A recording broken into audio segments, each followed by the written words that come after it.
பொண்ணுண்ணா இந்த யோகி.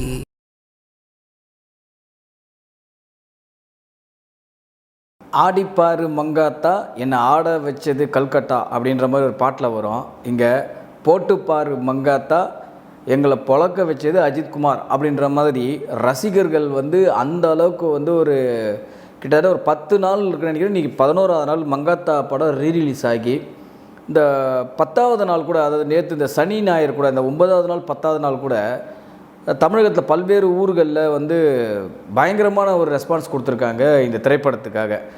உதாரணம் சொல்லப்போனால் Kanchipuram Babu cinemas, Rich cinemas, Kovai Karpagam cinemas, சென்னையில் பார்த்திங்கன்னா Vetri theatre, Kamala theatre, Rohini theatre, Ambattur Murugan, Ambattur Rakki, இது மாதிரி பல ஊர்களில் பார்த்திங்கன்னா இந்த 9ஆவது நாள் 10ஆவது நாள் கூட இந்த அளவுக்கு ஒரு மிக பிரம்மாண்டமான ஒரு ஆரவாரம், அமர்க்களம், அட்டகாசம் எல்லாத்தையும் போட்டு பிரித்து மேய்ஞ்சிருக்காங்க ரசிகர்கள், பொதுமக்கள் சொல்லலாம். இந்த ரீரிலீஸ் படத்துக்கு இடையே இப்படி ஒரு அமக்களம் ஆர்ப்பாட்டம், இது என்ன சொல்கிறதுக்கே ஒன்றுமே புரியல. இது ஏன் இந்த படத்தை இவ்வளோ கொண்டாடுறாங்கன்னா, இது ஒரு மாஸ்டர் பீஸ். அதாவது அஜித்குமாரோட கெரியரில் 50ஆவது திரைப்படமான மங்காத்தா ஒரு பெரிய மாஸ்டர் பீஸ் படம் சொல்லலாம்.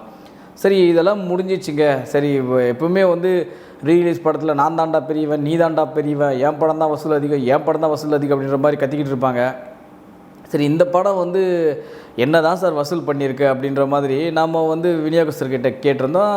இந்த படத்தை வெளியிட்ட சன் பிக்சர்ஸ் நிறுவனம் சார்பாக கூட ஒருத்தர்கிட்ட நம்ம தொலைபேசி வாயிலாக கேட்டோம். சார் என்ன தான் சார் வசூல் பண்ணியிருக்கு அப்படின்ற மாதிரியும் நம்ம கேட்கும்போது என்ன சொன்னாங்கன்னா, முதல் வாரத்தில் மட்டும், அதாவது படம் ரிலீஸ் ஆகி முதல் வாரத்தில் மட்டும் ஜனவரி 23 முதல் ஜனவரி 29 வரை நினைக்கிறேன், அந்த டேட், அந்த முதல் வாரத்தில் மட்டும் தமிழ்நாட்டில் கிட்டத்தட்ட 22 கோடி ரூபாய் வரை இந்த திரைப்படம் வசூல் பண்ணியிருக்கு அப்படின்னாங்க. சரி, மீதமுள்ள அந்த வெள்ளி சனி ஞாயிறு இதெல்லாம் கனெக்ட் பண்ணி பார்த்தோம்னா கிட்டத்தட்ட ஒரு 24 கோடியிலேருந்து ஒரு 25 கோடி ரூபாய் வரை தமிழ்நாட்டில் வசூல் பண்ணியிருக்க கூடும் சார் அப்படின்ற மாதிரி சொன்னாங்க. சரி, இது சம்மந்தமாக நம்ம theatre association secretary mister Trichy Sridhar அவர்களோட நான் பேசினோம். அவரை பற்றி ஒரு இன்டர்வியூ எடுத்து போட்டோம். ஒரு வாரத்திலே 22 கோடி ரூபாய் வசூல் பண்ணியிருக்கு, அது உண்மைதான் அப்படின்னாரு. வெள்ளி சனி ஞாயிறு இதுக்கப்புறம் தான் தெரியும், திங்கட்கிழமை தான் தெரியும் அப்படின்ற மாதிரி சொல்லியிருந்தார்.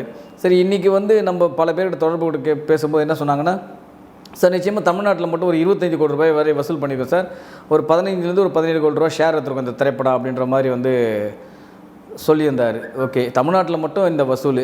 அதுக்கப்புறம் அண்டை மாநிலமான கேரளாவில் நம்ம சொல்லியிருந்தோம், அன்றைக்கே கிட்டத்தட்ட 25-30 லட்சம் பண்ணியிருக்கோம். அதுக்கப்புறம் ஒரு 5 லட்ச ரூபா பண்ணியிருக்கோம், ஏன்னா பெரிய அளவு ரிலீஸ் பண்ணல.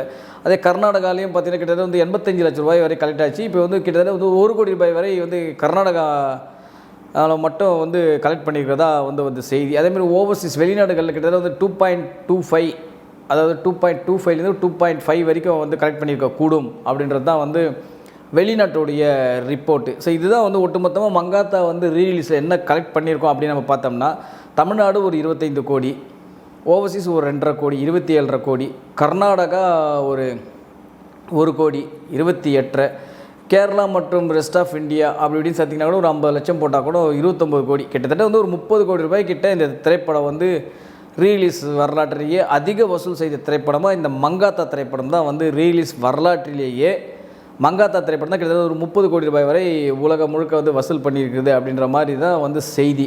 சரி, இப்போ இந்த 2026ஆம் ஆண்டு பல திரைப்படங்கள் வெளியாகியிருக்கு. உங்களுக்கே தெரியும், சிவகார்த்திகனோட பராசக்தி ரிலீஸ் ஆச்சு, அப்புறம் கார்த்தியோட வாவாத்தியார் ரிலீஸ் ஆச்சு, ஜீவா அவர்கள் இந்த ட்ரிபிள் டி படம் ரிலீஸ் ஆச்சு.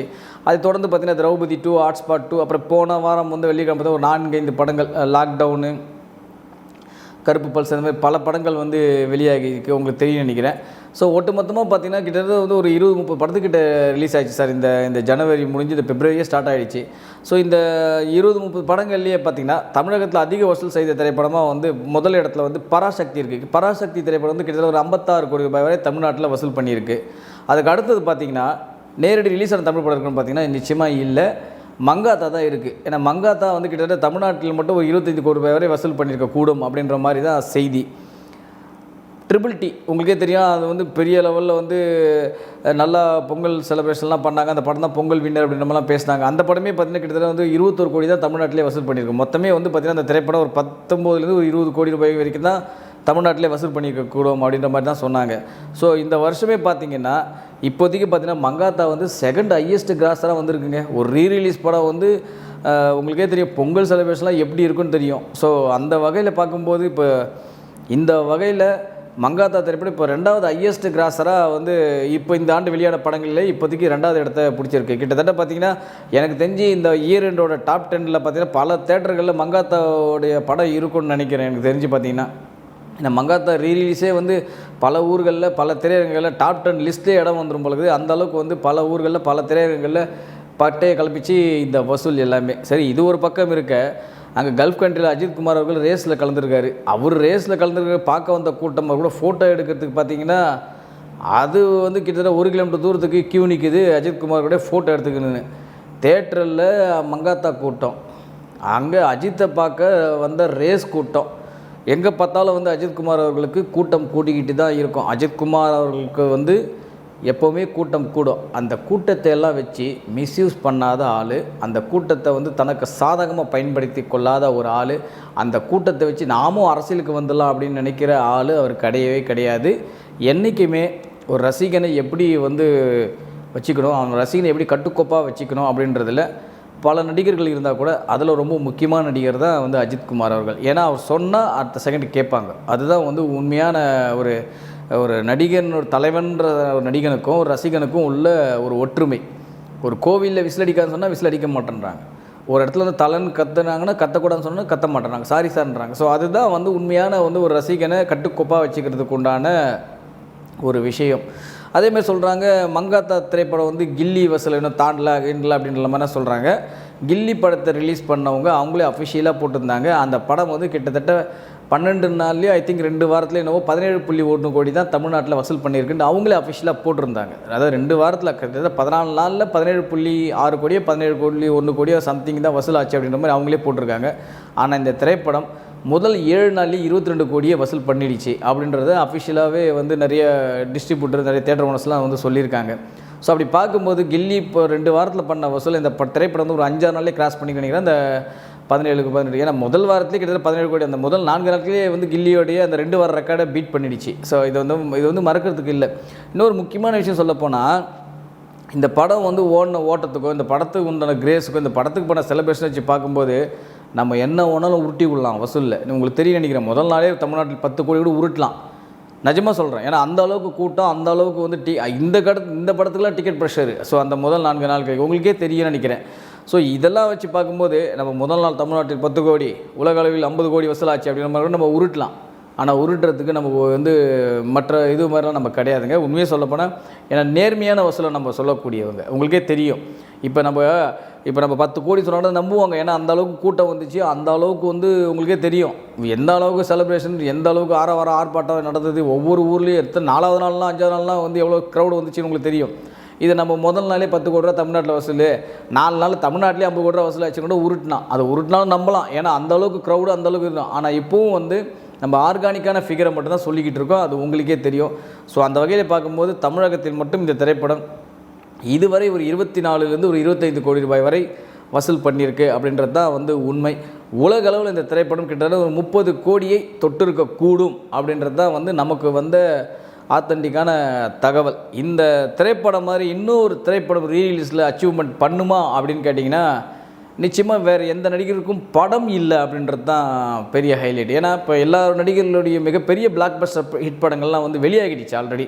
இப்போ ரஜினிக்கு ஒரு பாஷா வெளியாகிடுச்சு, படையப்பா வெளியாகிடுச்சு, அதேமாதிரி விஜய் அவர்களுக்கு கில்லி வெளியாகிடுச்சு, போக்கிரி வெளியாகிடுச்சு, துப்பாக்கி ரிலீஸ் பண்ணிட்டாங்க, எல்லா படமும் ரிலீஸ் பண்ணிட்டாங்க. ஸோ இதுக்கப்புறமும் வந்து ஒரு படம் இருக்கா அப்படின்னு கேட்டிங்கன்னா நிச்சயமாக வந்து இல்லை அப்படின்னு தான் சொல்ல தோணுது. சரி, வேறு என்ன தான் சார் படம், இந்த படத்தோடைய ரெக்கார்டு, இந்த படத்தோடைய இந்த செலிப்ரேஷன்லாம் பீட் பண்ணுறதுக்கு வேறு என்ன படம் இருக்கா அப்படின்னு கேட்டிங்கன்னா கூட நிச்சயமாக படங்களாக பார்க்கும்போது இல்லை அப்படின்னு தான் சொல்ல தோணுது. ஆனால் ஒரே ஒரு விஷயம் மட்டும் தோணுது, ஏன்னா அஜித்குமார் படங்களே இன்னும் நிறைய படங்கள் வந்து வெயிட்டிங்கில் இருக்குது. ஸோ ஒரு எண்ணெய் எறிந்தால் இருக்குது, ஒரு ஆரம்பம் இருக்குது, ஒரு அமர்க்களம் இருக்குது, ஒரு வேதாளம் இன்னும் அப்படியே இருக்குது. அதை விட்டால் பார்த்திங்கன்னா உங்களுக்கே தெரியும் வரலாறு திரைப்படம்னு ஒரு ரீலீஸே பண்ணலை. ஒரு சிட்டிசன் படம் இருக்குது. ஏன் இப்போது போன வருடம் வெளியான குட் பேட் அக்லி திரைப்படம்னு ஒரு 10 வருஷம் கழிச்சு ரிலீஸ் பண்ணிங்கன்னா இன்னும் அந்த படத்துக்கு எப்போப்பட்ட வரவேற்பு கொடுப்பாங்கன்றது உங்களுக்கே தெரியும். ஸோ அப்படி லைனப்பில் பார்க்கும்போது என்ன எனக்கு தெரிஞ்சு பார்த்தீங்கன்னா அஜித் படங்களே தான் லைனப்பில் இருக்குது. ஸோ இந்த சாதனையை முறியடிக்கிறதுக்கு அஜித் படங்கள் தான் இருக்கே தவிர மற்ற நடிகர்கள் படம் இல்லை அப்படின்றது தான் வந்து சொல்ல தோணுது. ஏன்னா ரஜினிகாந்த் அவர்கள் வந்து இந்த வசூல் சாதனையை பீட் பண்ணுறதுக்கு வாய்ப்புகள் இருக்குது. ஆனால் அவருடைய மிகப்பெரிய பிளாக் பஸ்டர் படங்கள் வந்து ஆல்ரெடி வெளியாகிடுச்சு. ஸோ அதுதான் பெரிய இஷ்யூ. ஒரு படையப்பா வெளியாகிடுச்சு, ஒரு பாஷா வெளியாகிடுச்சு, சந்திரமுகி இருக்குது. பட் சந்திரமுகி இந்த அளவுக்கு பண்ணுமா அப்படின்றது வந்து ஒரு கேள்விக்குறியாக தான் இருக்குது.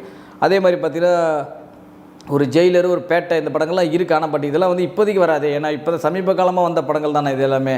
ஒரு 5-6 வருடங்களுக்குள்ளே வந்த படங்கள் தானே இதெல்லாம். இப்போ ரிலீஸ் ஆகாதுல்ல. இன்னொரு 10 வருஷம் கழிச்சு வேணால் பண்ணதவனா அப்போ வேணால் சாத்தியமானது செக் பண்ணோம். இப்போதைக்கு வந்து இந்த ஆண்டுக்கு மங்காத்தா ரிலீஸ் ரெக்கார்டு அடிக்க எந்த படமும் இல்லை அப்படின்றது மட்டும் தெளிவாக சொல்லிடலாம். ஏன் இந்த ஆண்டு மட்டும் இல்லை, இன்னொரு 5 ஆண்டுகளுக்கு எந்த படமும் இந்த மங்காத்தா ரிலீஸ் ரெக்கார்டு அடிக்கிறதுக்கு படங்களே இல்லை அப்படின்றது மட்டும் நம்ம தெளிவாக இப்போவே சொல்லிடலாம். பட் பொறுத்திருந்து பார்ப்போமே. இந்த மங்காத்தா ரிலீஸ் ரெக்கார்டு அடிக்க இன்னொரு அஜித் படத்தால் தான் முடியுன்றது தான் என்னுடைய கணிப்பு. அந்த மாதிரி வந்து பார்க்கும்போது வெயிட் பண்ணுவோம். நிச்சயமாக வந்து மங்காத்தா திரைப்படம் வந்து இந்த ரீலீஸில் ஒரு வரலாறை திரும்பவும் ரீக்ரியேட் பண்ணியிருக்காங்க அப்படின்னு தான் சொல்ல தோணுது. நான் வரலாறுன்னு சொல்லும்போது நீங்கள் தெரிஞ்சிருப்பீங்க.